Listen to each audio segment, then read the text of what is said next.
Welcome to our show, Hong Kong Brief. Today, we have a diverse lineup of news stories that are sure to catch your interest. First up, Vietnam's National Assembly has confirmed To Lam, the country's top security official, as the new president. Although the role is largely ceremonial, this move places him in a strong position to potentially become the next Communist Party General Secretary, the most influential political role in Vietnam. This development comes amid a backdrop of political instability and anti-corruption campaigns shaking the government structure. Investors are closely watching these changes as Vietnam positions itself as an alternative to China for supply chain relocation. Next, we turn our attention to the realm of artificial intelligence. Despite existing barriers to scientific collaboration, experts believe that the US and China can work together on AI technology. Shui Lan, the director of Tsinghua University's Institute for AI International Governance, has emphasized the potential for cooperation in areas such as technology access and safety. This follows the first intergovernmental dialogue on AI between the two nations, a promising sign for future collaborations. Lastly, a tragic and mysterious story from the UK. Matthew Trickett, a former Royal Marine who was recently charged with assisting Hong Kong's intelligence services in a Chinese-linked espionage case, has been found dead in a park near London. The cause of death is currently unknown, and an investigation is underway. This case has added to the diplomatic tensions between Britain and China, with accusations and denials flying from both sides. Please stay tuned for the detailed coverage of these stories and more. Thank you for watching Hong Kong Brief, and we hope you enjoy the rest of the show. The Toronto Star, Vietnam's top security official, To Lam, has been confirmed as the nation's new president by the National Assembly, following the resignation of his predecessor amid a sweeping anti-corruption campaign. Lam, who has a long history with the Ministry of Public Security, has been a central figure in the crackdown on corruption that has led to significant political upheaval, including the ousting of two former presidents and the head of parliament. This political instability has unnerved investors, complicating Vietnam's ambition to become an alternative manufacturing hub to China. Despite Lam's new largely ceremonial role, his position strengthens his potential candidacy as the next Communist Party General Secretary. However, Lam's tenure has been marred by allegations of human rights abuses and international law violations, including the high-profile abduction of a former Vietnamese politician in Berlin. Associated Press, To Lam's confirmation as Vietnam's president comes amidst a turbulent political landscape shaped by an extensive anti-graft campaign led by Communist Party General Secretary Nguyen Phu Trong. Lam's leadership in the Ministry of Public Security saw the arrest and conviction of numerous government critics and activists, intensifying censorship and repression. This has led to Vietnam being labeled a police state by human rights advocates. The anti-corruption drive, while aimed at rooting out graft, has also contributed to economic uncertainty, with high-profile scandals such as the death sentence for a real estate tycoon accused of massive embezzlement. Lam's controversial past includes a viral video during the COVID-19 lockdown and the notorious kidnapping of a Vietnamese businessman in Germany, further straining Vietnam's international relations. South China Morning Post, at a forum in Hong Kong, AI policy expert Shui Lan from Tsinghua University highlighted the potential for US-China cooperation on artificial intelligence, despite growing barriers to scientific collaboration. Shui emphasized the importance of a global framework for AI safety and the need to improve access to AI technologies in developing countries. This comes amid an intense technological rivalry between the US and China, with Washington imposing restrictions on China's access to advanced technologies to safeguard national security. Despite a recent intergovernmental dialogue on AI governance, tensions remain high, with both nations expressing concerns over each other's policies. The decline in joint research and the delay in renewing a key science and technology treaty underscore the challenges in maintaining scientific ties, exacerbated by China's revised anti-espionage laws that have alarmed foreign researchers. Japan Times, London. Matthew Trickett, a former member of the UK's Royal Marines, was found dead in a park in Maidenhead, west of London, after being bailed by a court over allegations of aiding Hong Kong's intelligence services in a Chinese-linked espionage case. Trickett, aged 37, had more recently worked as an immigration enforcement officer and private investigator. His death, discovered by a member of the public, has prompted an investigation by Thames Valley Police.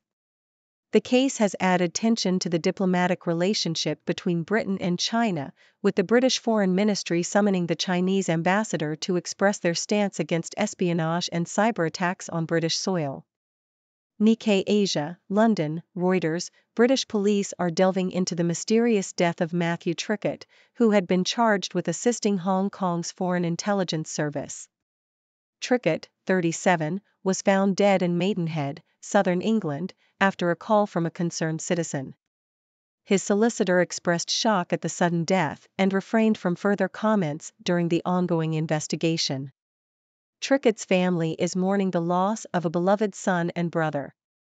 The former Royal Marine and private security firm employee was one of 3 men granted bail after being charged under Britain's National Security Act. The case has intensified diplomatic friction, with Britain accusing China of espionage and cyber attacks, while the Chinese embassy in London has vehemently denied the allegations, accusing Britain of fabricating charges. CNN, Matthew Trickett, accused of spying for Hong Kong's intelligence services, was found dead in a park outside of London, leading to an investigation by British police into the unexplained death. Trickett, 37, had been charged with national security offences and was on bail, required to register regularly at a police station. His family expressed their grief over the loss of a cherished family member. The charges against Trickett and 2 other men included information gathering and acts of deception to assist a foreign intelligence service. The case has exacerbated already strained relations between Hong Kong and Britain, with Hong Kong authorities condemning the accusations and the British government criticizing Hong Kong's crackdown on opposition following the 2019 and 2020 pro-democracy protests. Hong Kong's chief executive John Lee defended the city's Economic and Trade Office in London, asserting its role in fostering cultural and economic ties, and rejected any unwarranted accusations against the Hong Kong government. South China Morning Post, when Hong Konger Chow was diagnosed with stage 4 breast cancer 2 years ago, her distress was compounded by the responsibility of caring for her elderly mother, who suffers from multiple health issues and requires constant attention.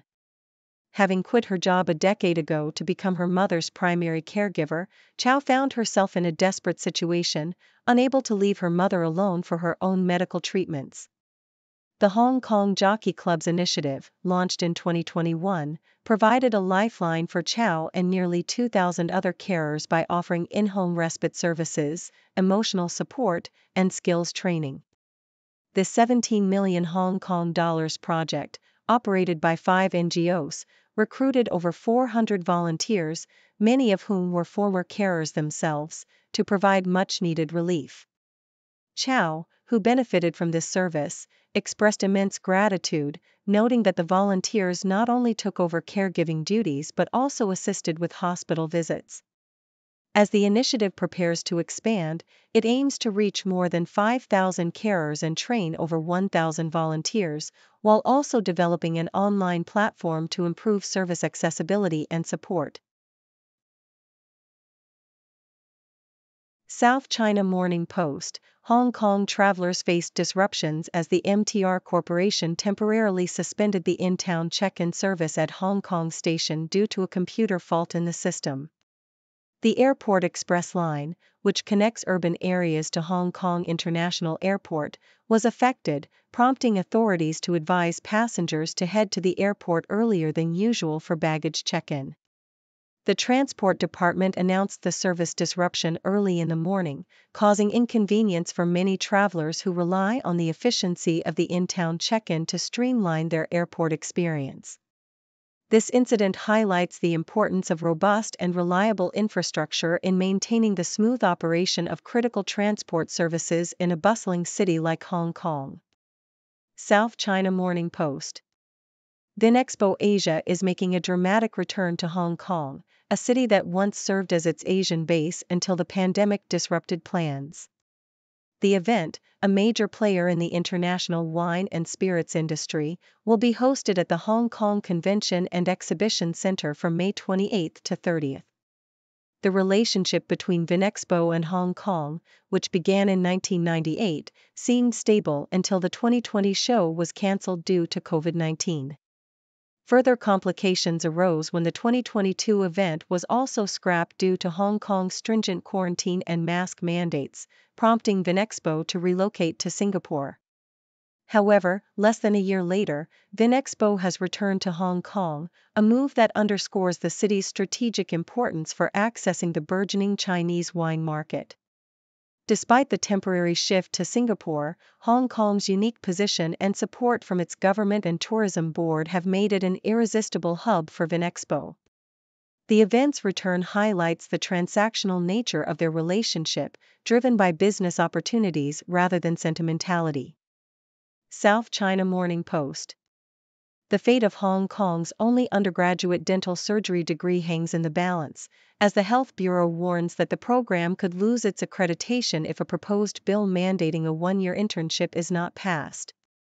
The University of Hong Kong's HKU Bachelor of Dental Surgery (BDS) degree has faced scrutiny for inadequacies in clinical training, with some students never performing essential procedures before graduation. Health Minister Lo Chung-mau emphasized the necessity of the internship to uphold the professional standards and reputation of Hong Kong's dental services. Lawmakers have expressed concerns, arguing that the new requirements are unfair to current students who were not informed of these changes upon enrollment.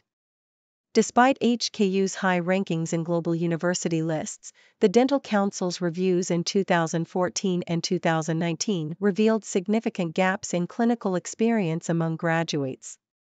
The Council has indicated that if these issues are not addressed, the BDS program might be deregistered, forcing graduates to pass a licensing exam to practice. The government is pushing for the internship to be implemented for students graduating next year, stressing its importance for public safety and professional competence. South China Morning Post. Michelle Wu YZ, a Hong Kong-born designer, has become a pivotal figure in the luxury hotel industry as the head of design for Mayborn Hotel Group. Wu's journey from Hong Kong to London, where she now oversees the design of iconic hotels like Claridge's, the Berkeley, and the Connaught, is a testament to her meticulous attention to detail and creative vision. After impressing Mayborn's owners with her dedication, Wu was tasked with establishing the group's design department. Her work spans from interior architecture to artwork and accessories, ensuring each property maintains a unique yet cohesive aesthetic. Wu's designs are characterized by their soothing color palettes and practical features, such as well-placed mirrors and clearly marked light switches. She collaborates with artists and galleries to curate the perfect ambience for each space. Wu's commitment to excellence is evident in every aspect of her work, from the luxurious powder rooms to the thoughtfully designed guest rooms. As Mayborn's global design director, she continues to shape the future of the group's properties, with potential expansions into Asia on the horizon. South China Morning Post. In a small family-run noodle shop in Hong Kong's Tuen Mun, co-owner Monkey Lo and his family have been thrust into the spotlight after a viral video showed his brother, Wai Kung, berating a young woman over a student discount dispute. The incident, which also involved their father shoving the woman out with an umbrella, has sparked outrage online and ignited a broader debate about the declining quality of restaurant service in Hong Kong. Many locals lament that they receive better treatment when dining in neighboring Shenzhen, Japan, or Taiwan. Entertainment tycoon Alan Zaman highlighted the need for Hong Kong to address these service issues to prevent more restaurants from shutting down. Despite the backlash, Monkey Lo remains unapologetic, attributing some of the poor service to the immense pressure and manpower shortages faced by small eateries like his.